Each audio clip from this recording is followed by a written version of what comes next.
Welcome to my YouTube channel English literature with Mahi.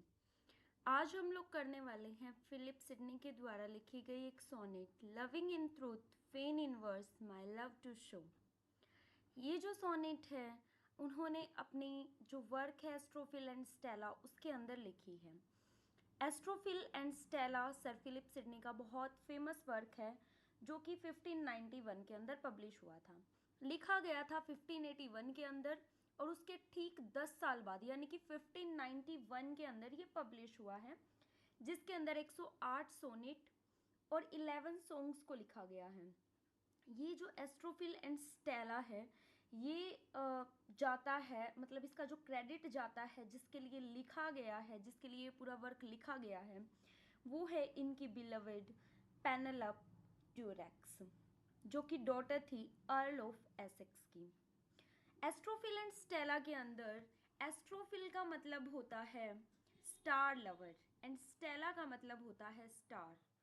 Stella यहाँ पे star star यानी कि इनकी जो बिलवेड है पेनेलोप उनके लिए बोला गया है, और एस्ट्रोफिल सर फिलिप सिडनी ने खुद को रेफर किया है, यानी कि जो पेनेलोप का जो लवर है यानी कि स्टार का जो लवर है। तो स्टार्ट करते हैं हमारी आज की पोएम को, आज की सोनेट को। Loving in truth and fain in verse my love to show. Loving in truth, loving मतलब जो मेरा प्यार है, इन ट्रूथ वो बिल्कुल जेन्युइन है, बिल्कुल ट्रू है, उसके अंदर कोई भी फॉल्स चीज़ें नहीं है, फेकनेस नहीं है, फेक नहीं है। My love is very true. And fain in verse, fain का मतलब है यहाँ पे विल, डिज़ायर या कोई विश होना, और मेरी इच्छा है इन माई वर्ड्स, मेरी पोएट्री के अंदर, कि मेरी ये इच्छा है कि मेरी पोएट्री के अंदर माई लव टू शो, कि मेरा प्यार दिखाई दे। लविंग इन ट्रूथ, मेरा प्यार बिल्कुल सच्चा है और जो मेरा प्यार है वो दिखाई दे किसके अंदर, पोएट्री के अंदर, ये मेरी इच्छा है। ये सर फिलिप सिडनी ने स्टार्टिंग के लाइन में बोला है। और ये जो सोनेट है ये फर्स्ट सोनेट है एस्ट्रोफिल एंड स्टेला के अंदर। Loving in truth and fain in verse my love to show that she means यहाँ पे स्टेला के लिए बोला गया है that she, कि वो, dear she, उसको इज्जत देते, रिस्पेक्ट देते हुए कहा है कि dear she might take some pleasure of my pain, शायद वो कुछ प्लेजर यानी कि कुछ खुशी महसूस कर सके, कुछ आनंद ले सके मेरे दर्द से। प्लेजर माइट कोज हर रीड, और शायद उसी खुशी खुशी से यानी कि जब उसे पता लगे मेरे दर्द का और मेरे दर्द से आनंदित होके वो पढ़े मुझे, यानी कि जो मैंने वर्क लिखा है उसके लिए, जो सोनेट लिखी है उसको पढ़े। Reading might make her know, और शायद मेरी रीडिंग से उसे ये पता चल सके, वो इतना जान पाए कि how much I love her. Knowledge might pity win and pity grace obtain. Knowledge might pity win का मतलब है यहाँ पे शायद उसकी जो बुद्धिमता है, जो उसका तर्क करने की जो उसकी शक्ति है, शायद वो जीत जाए और उसे मेरे ऊपर कोई दया ना आए। एंड पिटी ग्रेस ऑप्टेन, और शायद क्या पता मेरे ऊपर थोड़ी बहुत दया भी वो कर ले, मेरा दुख देख के, मेरा दर्द देख के, शायद मेरा वर्क पढ़ के उसको थोड़ी सी दया मेरे ऊपर आ जाए। आई सोट का मतलब है यहाँ पे searching the words. I sought fit words, कि मैं वो वर्ड्स ढूंढ रहा हूँ, वो बिल्कुल चुनिंदा जो फिट हो सके। To paint the blackest face of woe, woe का मतलब है यहाँ पे पेन, दर्द, दुख, यानी कि जो मेरा दुख है, जो मेरा दर्द है, उसके फेस को इस तरीके से पेंट करे जैसे कि एक आर्टिस्ट पेंटिंग को पेंट करता है।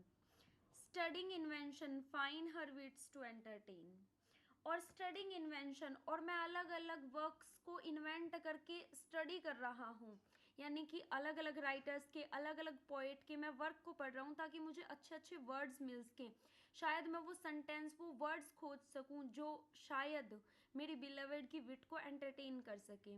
Of turning others leave, of turning का मतलब मैं पन्ने पलट रहा हूँ, दूसरों के मतलब दूसरों के पत्ते पलट रहा हूँ, यानी कि दूसरों के वर्क पढ़ रहा हूँ, दूसरों के वर्क्स के पन्ने में पलट रहा हूँ।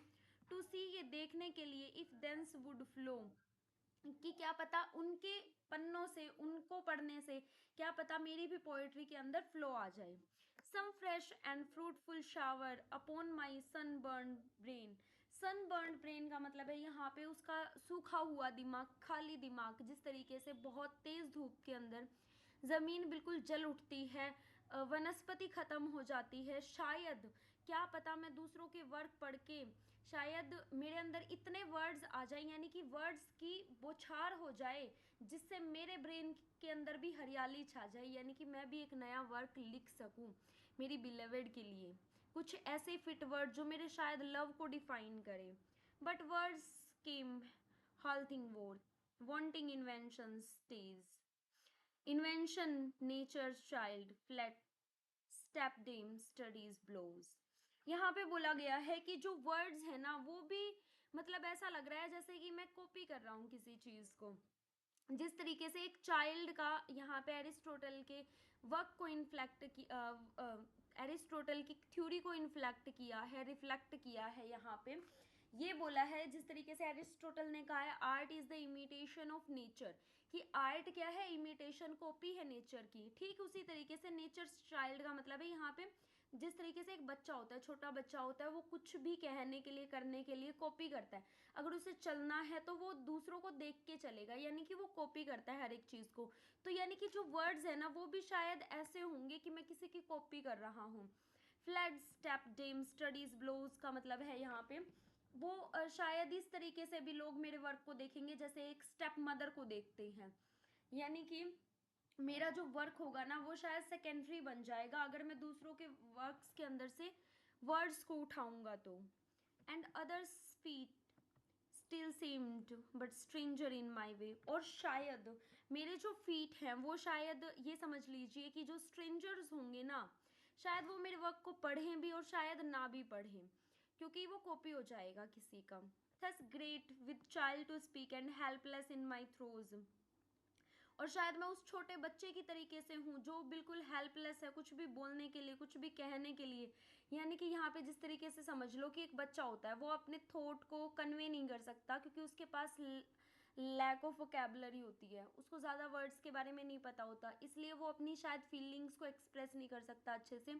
ठीक उसी प्रकार से यहाँ पे पोएट भी अपने लिए बोलता है कि शायद मैं भी अपने वर्ड्स को अच्छे से नहीं बता पा रहा हूँ, कन्वे नहीं कर पा रहा हूँ, क्योंकि मैं भी एक छोटे बच्चे की तरह स्पीक लेस और हेल्पलेस हो चुका हूँ। बाइटिंग माई ट्रोंट पेन, और शायद मेरा जो पेन है वो भी मुझे बाइट कर रहा है, यानी कि वो भी मुझे ताने दे रहा है, वो भी मुझे कह रहा है beating my self for spite, और शायद इस चीज़ के लिए मुझे मार भी पड़नी चाहिए। Fool said my muse to me, और मेरी म्यूज यानी कि मेरी बिलेवेड मुझसे कह रही है कि तुम कितने बेवकूफ़ हो। Look in thy heart and write, अपने अंदर झांको और फिर लिखो, यानी कि अपने अंदर झांक कर देखो कि तुम्हारे अंदर से क्या फीलिंग आ रही है, क्या तुम लिख सकते हो। जो तुम्हारा दिल कहे वही लिखो, किसी को इमिटेट मत करो, किसी की कॉपी मत करो। इस पोएम के अंदर बेसिकली यहाँ पे दो थीम दिखाई गई हैं। The first very theme is how to write a good poetry, किस तरीके से एक अच्छी पोएट्री को लिखा जा सकता है। And the second one is how to win the favour of a beloved, कि किस तरीके से अपने प्यार को जीता जा सकता है, किस तरीके से पिटी को दिखा के, शायद अपना दर्द दिखा के उनकी जो बिलेवेड है उनको, उनके ऊपर थोड़ी सी दया आ जाए, शायद वो उनके वर्क्स को पढ़ के उनका शायद प्यार समझे। तो ये सारी चीज़ें दिखाई गई हैं। ये बेसिकली एक लव पोएम है जो कि फिलिप सिडनी के द्वारा लिखी गई है एस्ट्रोफिल एंड स्टेला के अंदर। आई होप ये पोएम आपको बहुत अच्छे से समझ में आई होगी। Thank you so much.